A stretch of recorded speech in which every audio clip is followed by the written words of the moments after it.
It is officially the holiday season, and that means the Secret Santa is here. According to the developers, we have officially sent enough gifts to unlock the first car. And by that, I mean the developers rigged it to come out on a random Tuesday. This is the Gordon Murray T50. It is an incredible hypercar, the spiritual successor to the McLaren F1. All you have to do to get the car is go over to your message center, scroll over to your gifts, and you will find this message. All you do, click A, download the message, and you will get the car added into your garage. This is a car we have been asking for forever, but it is finally here. Bone stock, it's got 650 horsepower. It only has 350 foot-pounds of torque, but it weighs absolutely nothing, 2,200 pounds, from a 4-liter V12 Cosworth engine. I don't actually know if this thing has any cool upgrades to it. We will give that a go in a second, but for now, I think we need to give this thing a go bone stock, and I can tell you why it's so cool.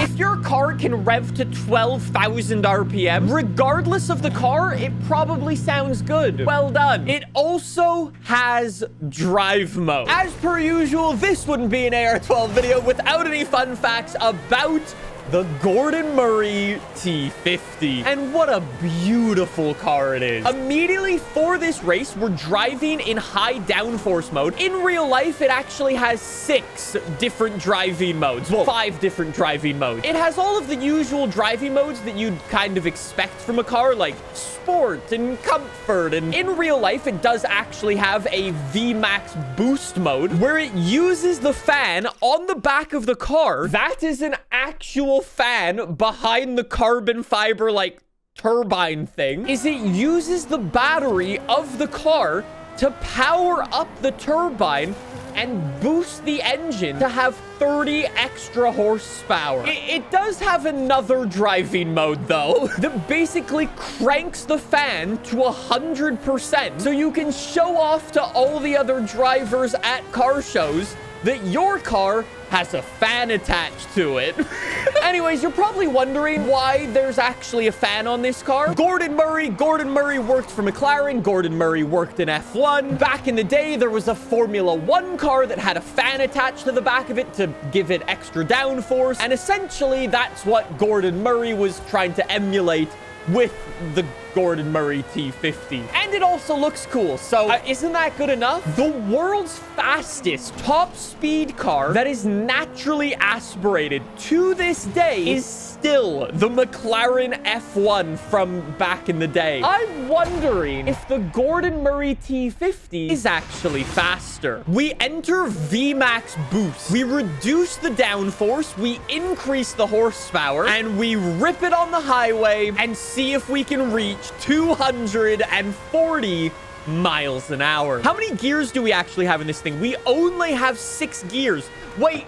What makes this car famous is that it actually has a 6-speed manual. In Forza Motorsport, the developers forgot that it had a 6-speed manual and gave it flappy paddles. Apparently, they've done the same thing for this. There are no gear shift animations for this, which is a little disappointing. Is this going to be the new fastest naturally aspirated car in Forza Horizon? It doesn't feel like it, if I'm honest. 223, 224, 225. Come on, 227, 228, 229, 233, 234. Watch out for the Raptor. 236.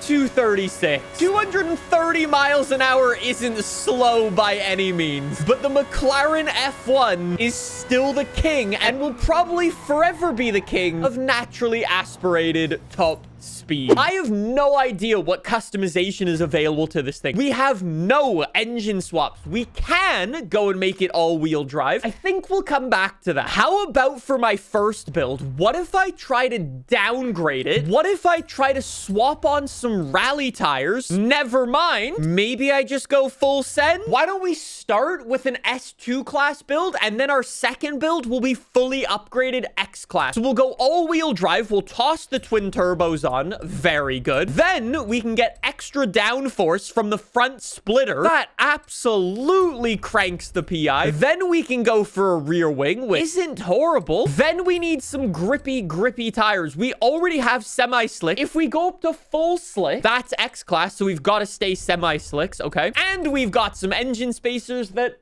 actually look pretty good. We do actually have suspension for this. Oh my god, I'm gonna have to rally this, aren't I? And I'm gonna have to drift this. We also have weight reduction. The weight reduction barely does anything. And then, yes, we also have some upgrades. We can get anti-lag, and we can upgrade the intercooler. Funnily enough, there are no regular engine upgrades for this. Come on, Gordon Murray.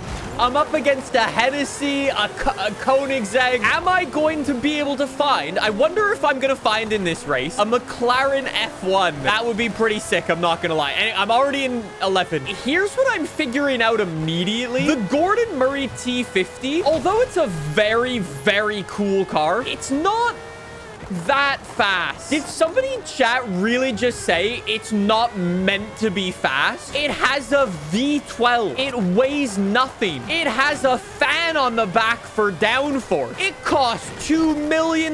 You really gonna tell me that this thing isn't supposed to be fast? Why are you coping for all the billionaires of the world who have spent their not hard-earned money on this slightly mediocre vehicle? I don't know what to tell you. It's not great to drive. I was really expecting something way better than this. Don't get me wrong. It's not that it's like a slow car. It's still fast. It's just, it's not Forza fast. I'm gonna have to off-road it, right? Off-road tires, right? Can I go off-road tires and all-wheel drive? Oh, it's close, but it's not close enough. I'm gonna have to go off-road tires and some heavy wheels. Can I get rally suspension? Yes. We have officially made our Gordon Murray worse. I am literally doing everything you are not supposed to do with this car. It couldn't possibly be worse than our S2 class build, right? Like, by some miracle, if this thing is worse, I'm gonna be blown away. But I think, honestly, it does have elements to do quite well here. The only thing that it's kind of lacking is all-wheel drive and downforce and thicker tires and torque and a competent driver. Other than that, though, this vehicle is flawless, and I don't want to hear anybody complaining about it. Okay, come on. Get the Lambo, get the McLaren up there, and show them that Gordon Murray is here to stay. Except I seem to have difficulties catching up again. X-Class is going to be this car's only hope of doing well. Am I the only one who is kind of expecting another, like, Brabham slash Mosler slash kind of bad to the blade? Kind of something in that realm of, like, fastness that people could take online and actually drive and win with. Not only did we not get anything close to that, but we got something that might actually be one of the worst S2 class cars in this game. Going in with that expectation and being left with a mid vehicle is an almighty letdown and a half. It genuinely might be the worst hypercar in the game for performance. On one hand, it's got all of the cool modern tech. Gordon Murray is incredible. The design is beautiful. It has a fan on the back, but it's slow. It is time to turn this thing into an X-Class car and hope for the best. All-wheel drive, twin turbos, maximum downforce, and full slick tires. I've already got my race suspension. Give me the weight reduction. I need everything on this vehicle. I certainly hope this is good enough. I really do. You've lost several races in a row. Would you like to lower the diff? No! I would like this car to be better. That's what I would like, game. Don't make the game easier. Make this car better. That's how you know. Fully not clickbait. This car is just washed. It's way better X-Class, I can tell you immediately. Every single person in this race has more torque than us and can just run out away from the corner every single time. This is embarrassing. FP6. We've got downforce for days in this. I turned the corner completely flat. Super late on the brakes because it weighs nothing, and it's still nowhere near good enough. This is pretty cool, being able to come into the corner like that, not even think of braking, fully flat through the corner. The downforce and the lightweightness of it is incredible, but every single other aspect is not good enough. I gain a little bit in the corners, and then he's just gonna pull away again. Look, he's gone.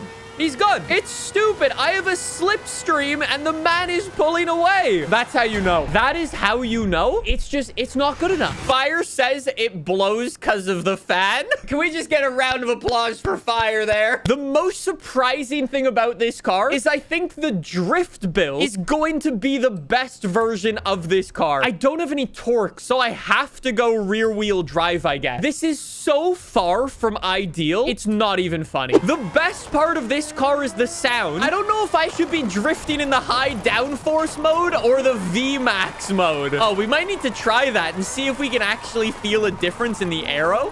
I wonder. Maybe. Send it through the corner. It's actually not bad.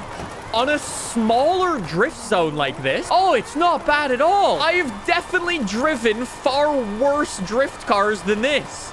It did it! 122,000 on attempt number 1. I'm gonna try VMAX mode and see if we can get a better score. Let's see. In theory, we should be able to slide around a little bit more. I kind of had a shitty line into the first corner, but I think I can make that up, actually. Honestly, if anything, the front end feels grippier with the VMAX mode on. It should have more horsepower and less downforce. Both things should make it harder to drive. Yeah, it's a little weird, but is that it? A new personal best, baby! A new PB for the Gordon Murray. Send it.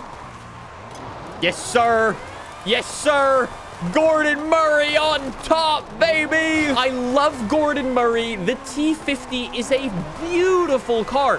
In real life, a fantastic car. But the upgrades for this thing in FH5 let it down so badly. The same way your parents said it. I'm not mad.